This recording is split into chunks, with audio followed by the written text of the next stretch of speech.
Good morning, everyone, and thanks for joining the Colleen EDC Coffee Chat, Coffee with Colleen. We appreciate you joining us. And today we're really excited to have both Marc Abshire and Rian from Blackball Ferry joining us, talking about the tourism economy for Clallam County. Just a couple quick housekeeping details.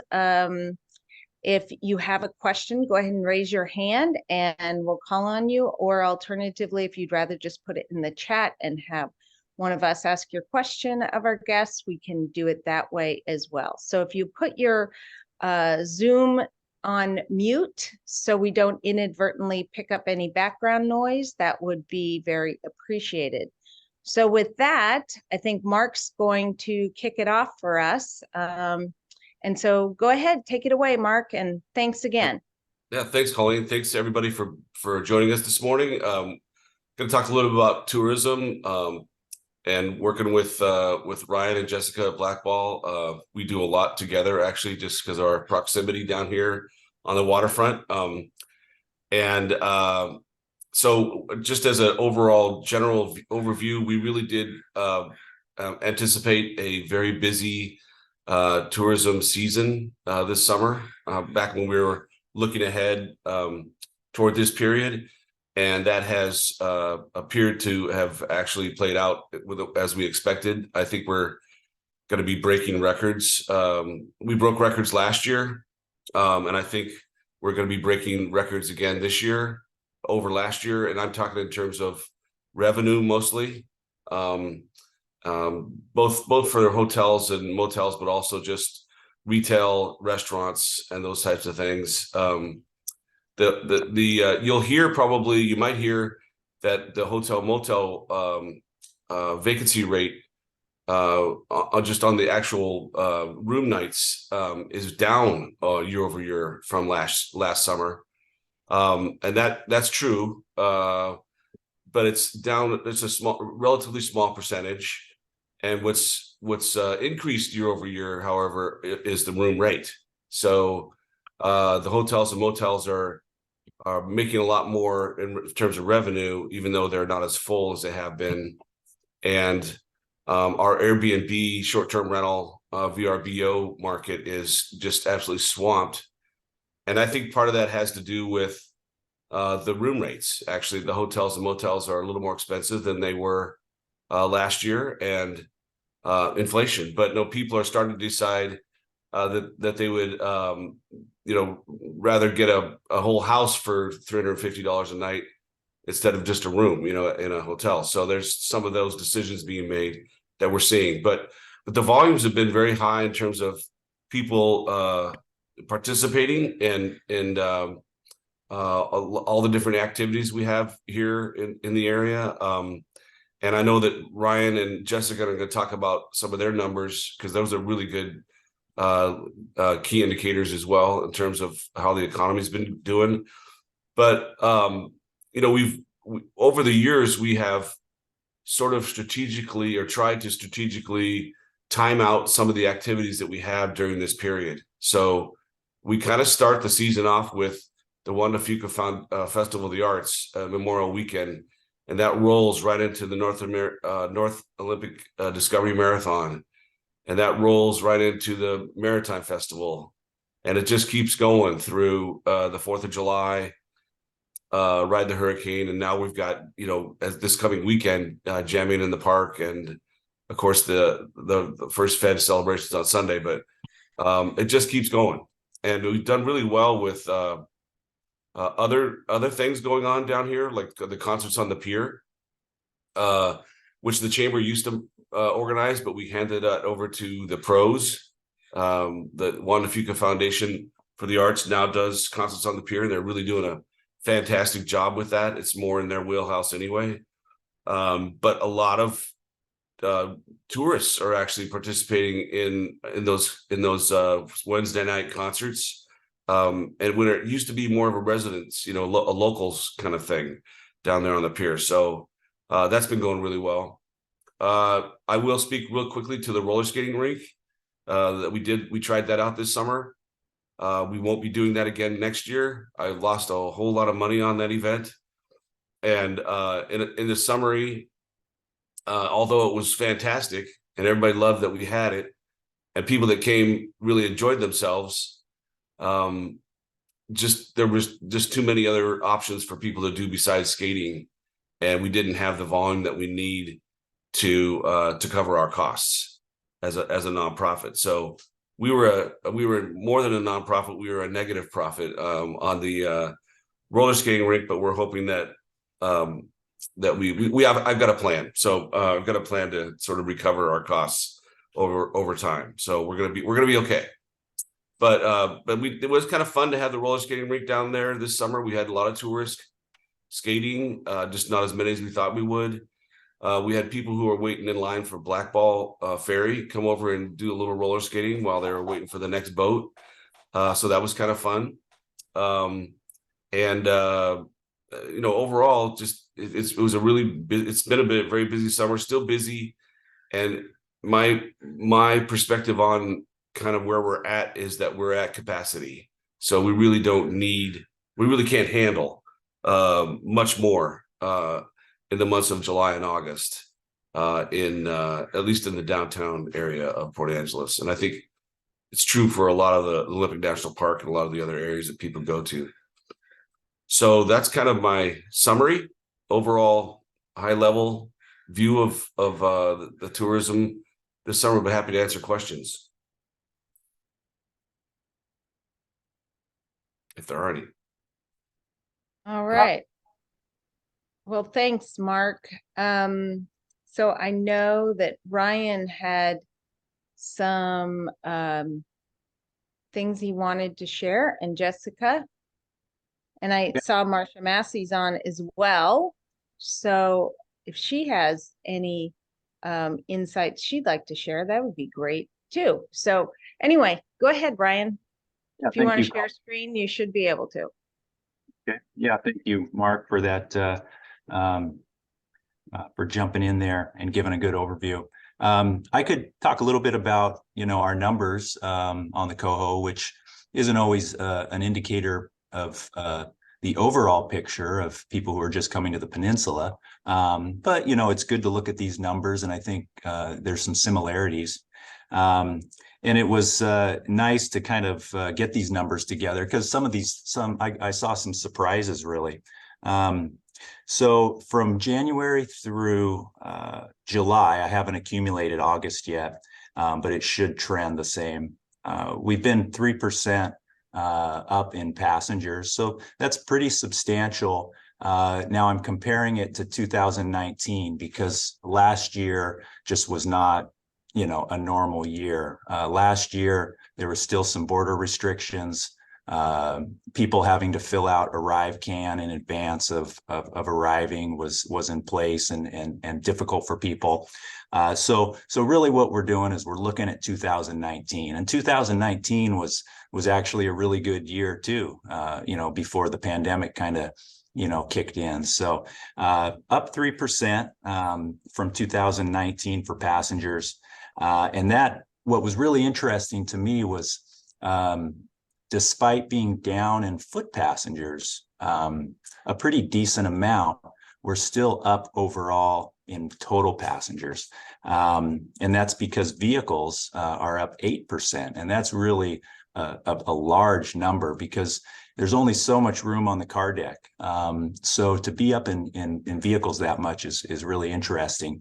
And what it tells me is, the high demand sailings, are just full. They're booked weeks in advance, and people are booking those fringe sailings, the sailings that they don't really want to take, but they're booking them anyway. So that'd be the 6:10 a.m. out of Victoria, the 7:30 p.m. out of Victoria, and the 9:30 p.m. Out of Port Angeles, which doesn't get people over to Victoria till, after 11 o'clock at night.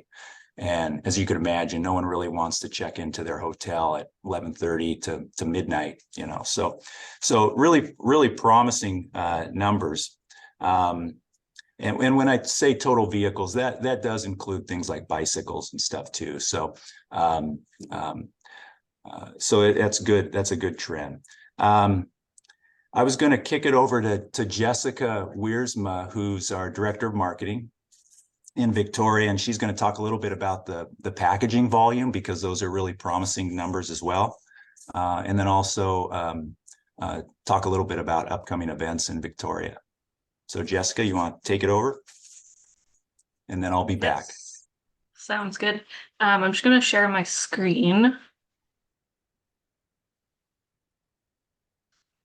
Here.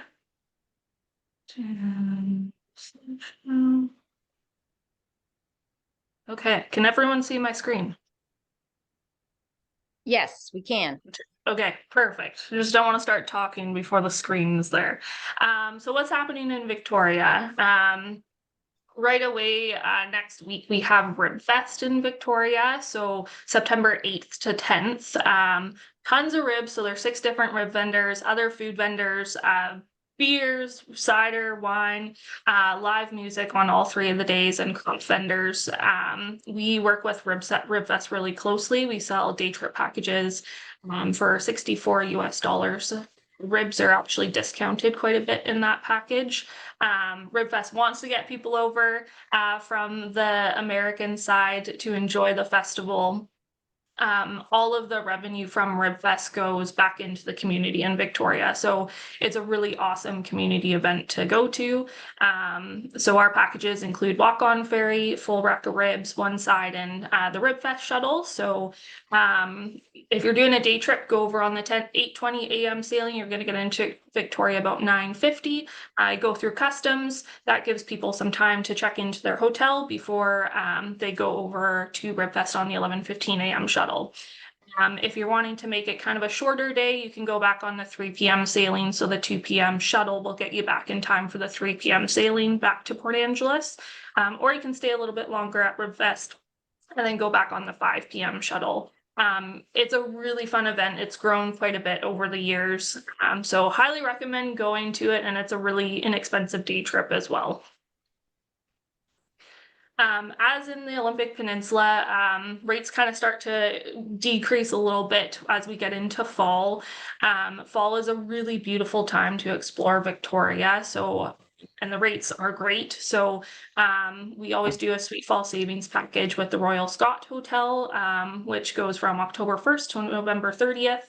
It's $99 per person based on double occupancy. So it's $198 for 2 people walking onto the ferry in the hotel in Victoria. It's a really awesome value.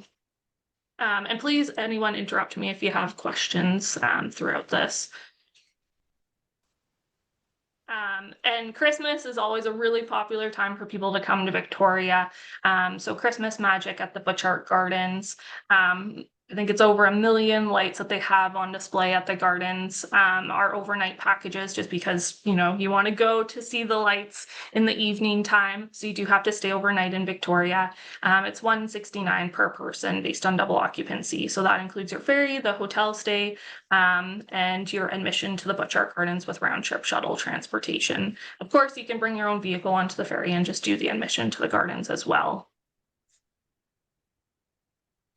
And just to kind of touch a little bit on our Olympic Peninsula events, we're kind of like back to our normal, I would say, for sending people over to the Olympic Peninsula with the festivals over there. So with Lavender Festival, it was our first year promoting it since 2019. Excuse me. We started with 1 bus on each day, and I think we sold out within the first few days that we started promoting it, which is awesome. People want to go back to the Olympic Peninsula. They want to go back to Lavender Festival and become that kind of normal again. So we had a really high demand for that. We ended up having 3 buses on one of the days, which is great. We're starting our Crab Fest push, which I'm sure everyone on the Olympic Peninsula, especially in Port Angeles, is as well. We're going to be starting that next week. So day trip packages from $71 US per person. That includes your crab feed. And then we also have casino packages on the Olympic Peninsula. So obviously, we're huge advocates of sending people over to the Olympic Peninsula. So having these special event packages is something that is really great for us to have. We did these casino packages in the spring of this year, and they were really successful. So again, having that really low cost per package price is really helpful for that. Just getting a bit into our packaging volume. So the numbers here are crazy, to be honest. We had a pretty good 2019, but we saw a 77% increase in all of our hotel nights from January to August. So that includes Victoria stays as well. Touching more on the Olympic Peninsula, we had about a 200% increase. So we're seeing a lot of people like staying overnight on the Olympic Peninsula before heading to Victoria, which is great. Because I'm a marketer, I would like to think that the marketing is helping, but Ryan touched on the increase in our overall ferry traffic. We also have had like a huge revamp of our website, so it's a little bit more intuitive for people to add on hotels in the booking process. So I think it's playing a part into that huge increase that we're seeing on our hotel nights. I will also just touch a little bit on just Victoria in general. There's a company called Chemistry Consulting that produces kind of what Marc was talking about with an average occupancy in Victoria. So these are June numbers, just they haven't released July, and of course they haven't released August yet, but June, Victoria saw 81% occupancy versus 2022 at 78%. And then year to date, it was 67% occupancy versus 65% occupancy in 2022. And also kind of similar to the Olympic Peninsula, there is a little bit of a rate increase included in that as well. So seeing a little bit increased in rate per night in Victoria. I'm interested to see what August looks like, just because from some of our hotel partners, we were hearing that August was looking a little bit softer than July, but we'll see how that plays out here in the next few days. But yeah, that's kind of all I have. Does anyone have any questions? Yeah, well, we had some questions in the chat, and I'm not sure who will be the best to answer some of them, but I'll just let you guys, we'll start at the beginning of it. I think Ryan was going to follow up a little bit. Were you going to follow up, Ryan, with Jessica's presentation? Well, I was just going to kind of move along, but we can certainly answer some questions now or get to questions at the end, whatever you prefer. Okay. All right, back to you, Colleen. Well, I was,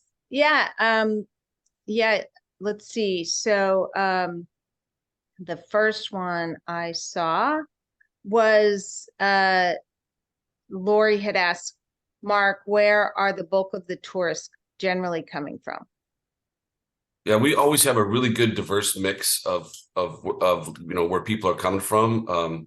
But what we've noticed is quite a few more international travelers than in the last year or so. Like last summer, we didn't have quite as many. Most of our visitors were just mostly regional, Pacific Northwest, Oregon, Idaho, Montana, that kind of thing.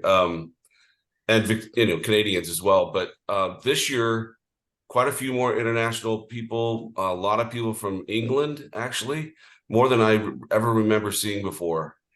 So a lot of Brits are coming over, and we always have quite a few Germans, but really a very noticeable increase in Europeans. Also a very noticeable decrease in Asian visitors. We used to get a lot of people from all the different Asian countries, from China to Malaysia to even like Australia. I mean, just from all over Asia, but we don't see very many of them these days. So, but other than that, I would say the most frequent stateside visitors come from California this year and Texas. Yeah, I can add to that, Marc. I threw together some numbers, and these are only bookings on the Coho. Now we don't, not everybody books, but that's some good hard data that we can draw from. And we're basically pulling from addresses associated with, credit cards and stuff. So for Washington State, we were at 32.9%. British Columbia was 24.9%. Oregon coming in third at 11.4, California at 8%. And just historically for decades, that's the top four and that's the order, and then you get, some of those states that are still somewhat close by, like, Idaho and Nevada. But after California at 8%, it drops down to 1.8%. One thing that I thought was interesting was that the highest European country was Germany at, I know 0.7% doesn't seem like much, but they were number, I think, 14 on the list. So if you think about that, they're ahead of the majority of the states and provinces, So a lot of Germans. Denmark also was down the list a little ways, but a lot of people from Denmark too. So yeah, the trend is kind of holding like it normally does. Great. Thanks, Ryan. James, you had a question about later sailing opportunities? Well, so when you go to Victoria, you got to leave before, the evening even gets started with the sailing schedule, unless you get a hotel. And I was just wondering, what's the possibility of future scheduling to have later sails? You're talking about southbound from Victoria coming back? Yeah, I mean, you got to leave Victoria early, and it's like, it'd be really nice to have an evening in Victoria. You go to dinner, have a drink. You can't. You gotta get back on the ferry. So yeah, it's kind of the nature of just having one boat, that has to go back and forth during a 4-trip schedule, like right now. With it starting in Victoria at 6:10 in the morning, it just goes as quickly as it can back and forth. So I guess the last sailing out of Victoria is 7:30 p.m., which is a little bit early if you're trying to enjoy an evening. But if it was any later than that, then we would have to look at the possibility of starting our day really early in Port Angeles instead of Victoria. Well, the other option I noticed was, what is the sail percentage fullness at 6:10 in the morning, or whatever time it is, out of Victoria? Is that a full boat, or is that just kind of partially full? 6:10 is kind of early to go to PA. Yeah, well, if I was going to guess, I'd say it's probably about 60 to 80% full. But what the 6:10 out of Victoria really does, more than anything, is it takes pressure off of the 10:30 a.m. ferry out of Victoria, which is by far, one of our busiest sailings. So if there wasn't that early one to take the pressure off the 10:30, it would be kind of unmanageable as far as the volumes. Yeah, I'm not talking about getting rid of that sail. I'm saying impactfully, if you could push the entire schedule out an hour, maintain the same census, I bet you'd have more people on the boat at 7:10 than you do at 6:10. So yeah, anyway, just my observation. Yeah, we're always looking at ways we can tweak it. Yeah. So Julia had a question for Marc. Oh, yes. Thank you. I was just wondering if, because the roller skating rink didn't bring in quite enough funds to keep it, viable to do another year. What about the winter ice skating rink at the same location? Is that something that is that sustainable? Yes, the ice rink is sustainable. We do have the volume of skaters ice skating, and we do anticipate that's going to continue. We don't have the same problem in the winter that we discovered in the summer, in that people don't have as many options to do, especially with outdoor recreation in the winter. So yeah, the ice rink has become, I think, a pretty important winter staple. It was originally set up to try to draw people to come here to improve our winter economy. That was the original idea, and then it since became like a community asset that locals just it's become kind of a tradition for folks. So we do well with the winter ice village. We will not be doing the roller skating rink in the summer again. So Well, that's great news for winter then. Thank you. Yeah. Laurel had a question, but I think, Ryan, you answered it. What is the number of passengers coming from Victoria to PA going to Victoria from here? I guess you talked about it in percentages of total passengers, wasn't it? 34% were from Washington and about 24, 25 from British Columbia. Yeah, 25 from British Columbia. And, but can you translate that into numbers, thousands? I don't have it all in front of me right here, but I do have July in front of me. No, I'm sorry, I don't. I just have totals. I don't have it broken down by BC residents in front of me. No worries. All right, thanks. And I asked how much have room rates gone up generally over the past year. I've been hearing that anecdotally as well from people. And I know, Mark, you said you don't have data. Maybe Marcia might, if she's on. Hi, Colleen. I'm here. I'm just invisible. I don't have rate information. I don't have hard data on the rates. I'm sorry. I've heard exactly what Mark has heard, that I'm trying to think back. I think rates have gone up, depends on the hotel, but probably in the 5 to 10% range. But that's an educated guess without hard data. Got it. Thank you. That sounds about right to me, Marcia. I would guess about the same range, but I am working on getting access to that data. So, well, I'm not going to have it probably this week, but I'm hoping to get it in the next few weeks. Great. Thank you. Yeah. And Mark, do you want to talk a little bit about the Elevate initiative and the development of strategic? Yeah, so and Marcia can talk to the strategic tourism plan, but as well. But I'll start with Elevate. So I think most everybody on this call knows about Elevate PA 2026. It's really meant to address the future of the downtown with all the development and investment going into the downtown area. We worked on it for a few years, and we're working on it now. The strategic plan came up with 64 items for us to address over a 5-year period.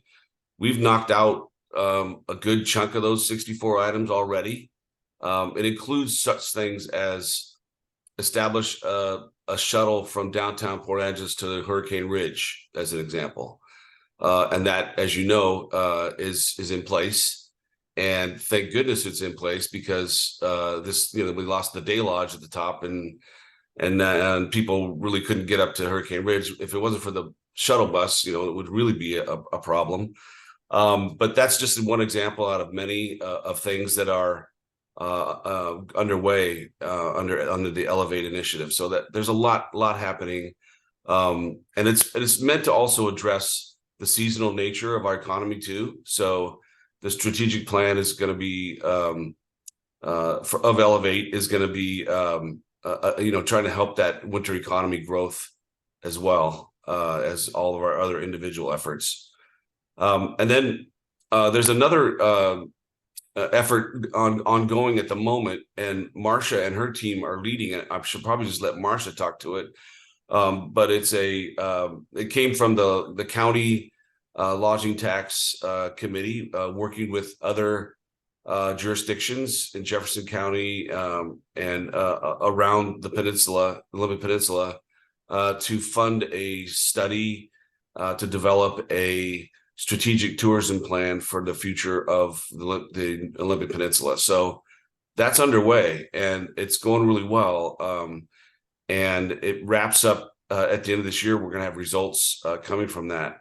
And so I don't know, I'm probably not saying some things I should be saying, Marcia, so feel free to jump in. But there are surveys that we want people to participate in, and focus groups upcoming in the various municipalities. So keep your eyes open for this, because it's going to make a big difference, I think, for the future of our tourism economy. So Marcia, what did I miss?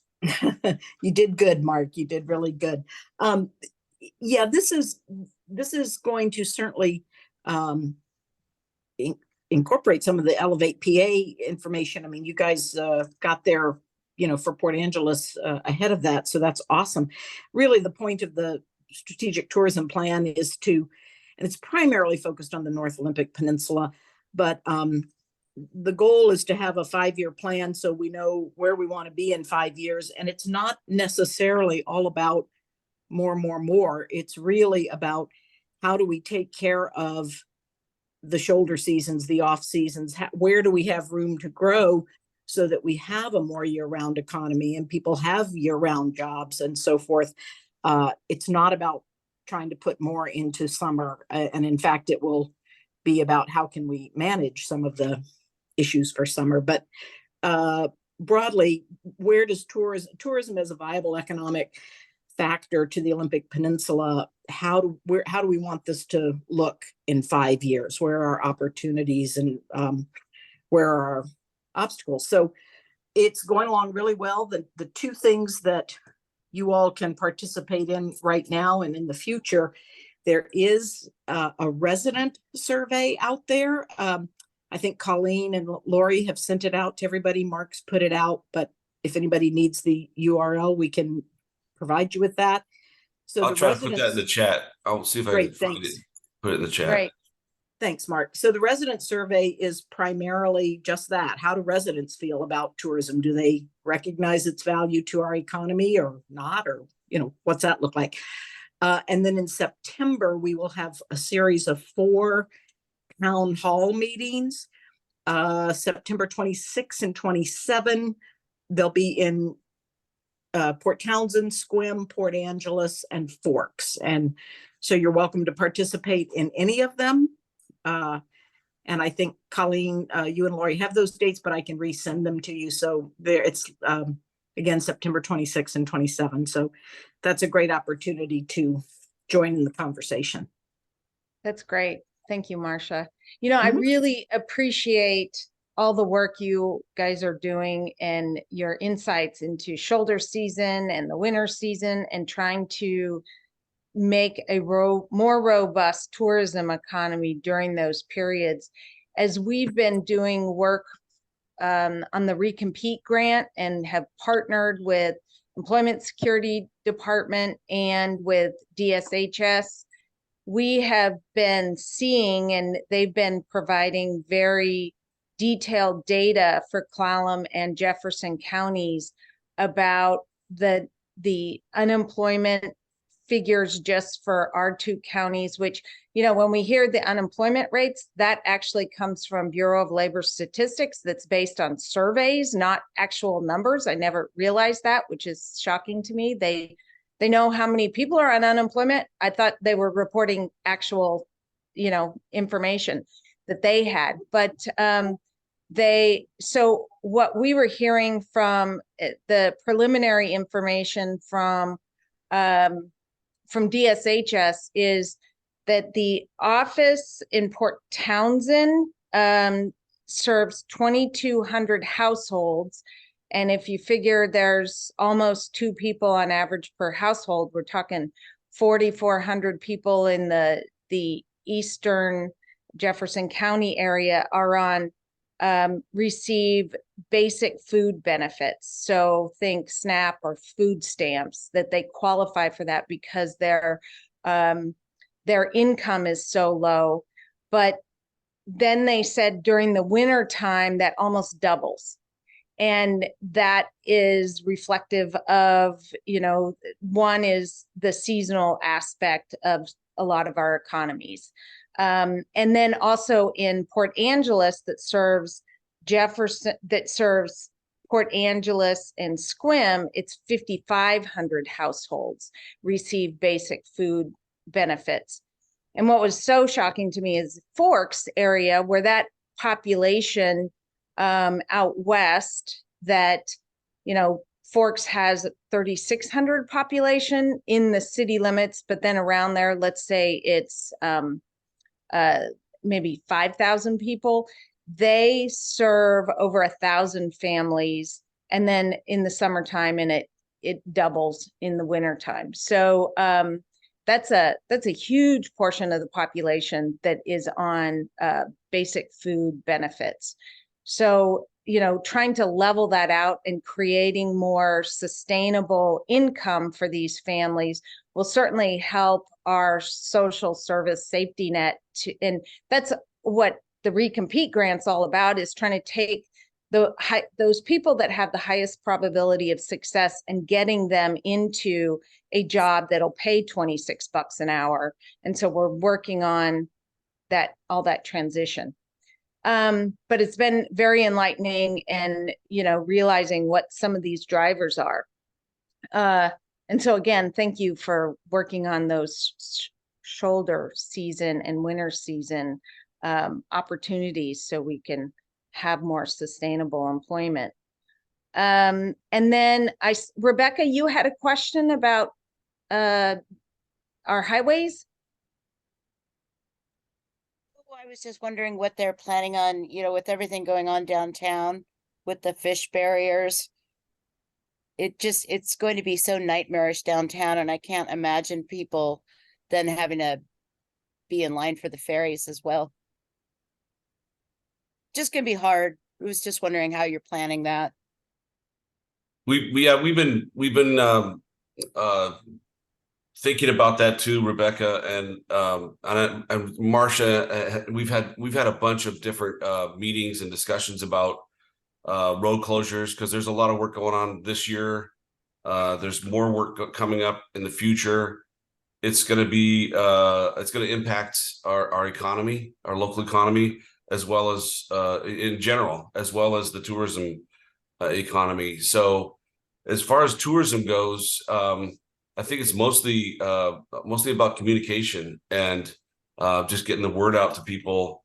When is a good time to travel, and when's best to visit us, and those types of things. So there's really not a whole lot we can do about it, because the work is going to get done. We just have to, just try to work with it, I suppose. Yeah, I would add to that, the best we can do is, it's unfortunate that it has to always be during the busiest times of the year. And, the best we can do is just communicate with our customers and send out, have it on our website, send out emails to the folks who are reserved. But it's a pretty tough sell when you got someone excited about coming out here for a trip, and then you're telling them that they might be sitting out in Gardner for 3 hours. So it is bad for business. And even if people do, come all the way out here and deal with those types of waits, you're trying to, secure, you're trying, once they're home, you want them to think, you know what, we're going to go back to the Olympic Peninsula. Let's do that next year. If you put a bad taste in their mouth because it took them forever to get out here, that's a tough hill to climb. So, but we just have to deal with it. So James asked if we have an advertising budget, and I think lots of entities do. Do you guys want to? Obviously, Blackball does. I think maybe James is asking about our destination marketing, destination advertising, which Marcia pretty much handles that through an organization called the Olympic Peninsula Tourism Commission, or OPTIC. And OPTIC does, they sort of pool the resources and invests in different advertising, for the peninsula in general. And then each of the municipalities also has an advertising budget that they use. So the city of Port Angeles goes through an agency called Lulish, I think now, but they do the visitportangeles.com, and they do the ads for the city of Port Angeles. And Squim also does their own advertising as well. So there is advertising money, and it is being spent. And I think it's being spent with really, pretty good ROI numbers from an advertising perspective. But Marcia, feel free to jump in and correct everything that I've said. Nope, you're right on target. And I would only add to that local people often don't see our ads because our ads are not targeted to the Olympic Peninsula. So We're working on our fall campaign right now, so I don't have all the details on that, but you might see print ads and so forth in some publications, but television, all of our digital marketing, all of that is aimed outside of the Olympic Peninsula. So oftentimes our ads aren't seen by the folks here on the Olympic Peninsula. Makes sense. You've already sold us here locally. All right. Are there any other questions for our guests? Yeah, I know we've got the First Fed celebration coming up and jamming in the park and that kind of thing. A lot of fun things are scheduled. Jim, you had a question? Just a let me see if I'm unmuted. Didn't get much sleep last night, so I hope this is going to come out coherently,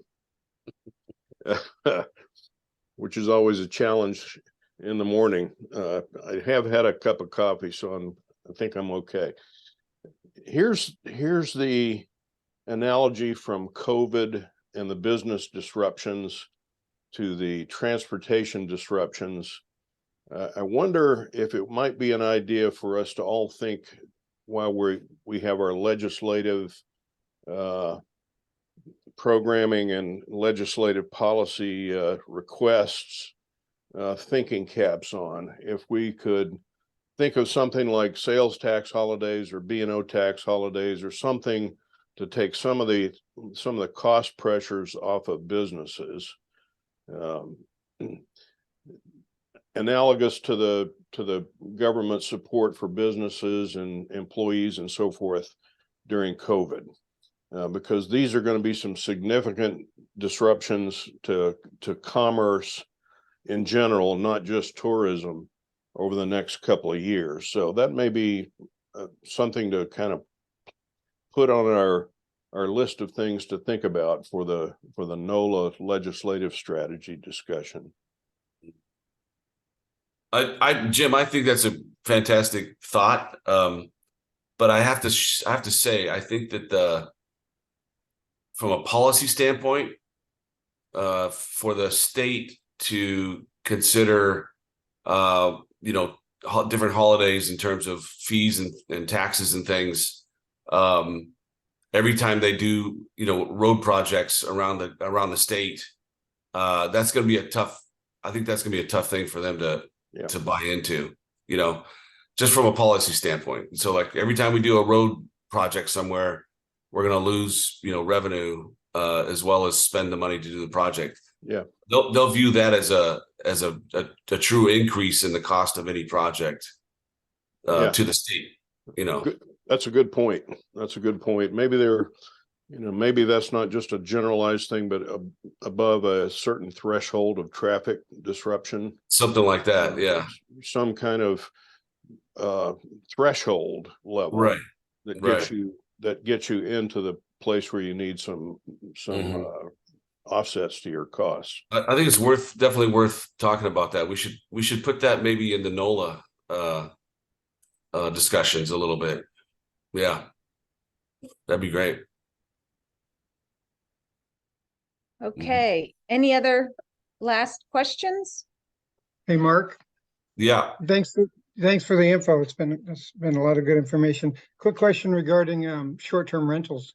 Does the chamber or the tourism folks plan to work with the city in the upcoming months and help provide data about the need or the lack of need for short-term rentals in the Port Angeles area? Yeah, we've been supporting them, the city staff, on some of their efforts as they're doing right now in the research mode. Mm-hmm. So, but yeah, we've been trying to help them, within their task of just wrapping their hands around, what do we have today compared to, what it could be, just different recommendations that they've been charged to give to the city council. So, I do think it's a really important issue in our community, from every angle, really. And it's going to be interesting to see how this plays out. But the chamber has not developed a strongly articulated position on it yet. but we are talking about it. Our board has been talking about it, and we're circling the wagons, is probably the best way to put it. And we will likely have a business perspective to share to the city council. Great, thank you. Yeah. And then James asked about fishing tourism. What fishing? From a port, Okay. yeah, from a port's perspective, I know we see a big influx on certain days. When the halibut derby opens, there's 7 days a year that they can do that. And so it's nothing. And then suddenly we're overwhelmed. We have asked the state to go to a punch card system instead, so we're not overwhelmed on certain days. And if the weather's horrible on those particular days that they decide in advance, then you have all sorts of dangers being set up for people that come out to the Olympic Peninsula to fish. And the Coast Guard, doesn't like that either. So we've been asking for that, but Department of Fish and Wildlife has not agreed to change those processes. They like to just set it for a short, 3 days here, 2 days here, 3 days here, that kind of thing. And it just puts a lot of strain and stress on our facilities in a really short window. So with that, if I don't hear any other questions, really appreciate you guys joining us today. And tourism is incredibly important to our community, as we all know, and we really appreciate all your work. So thanks so much, guys. And Lori, we're taking next week off for Labor Day, and then I'm in New York and DC the following week, so we may push that one as well. But we really appreciate you joining us today. Thank you. We'll see you soon. Bye-bye. Thank you, everyone. Thank you, everyone.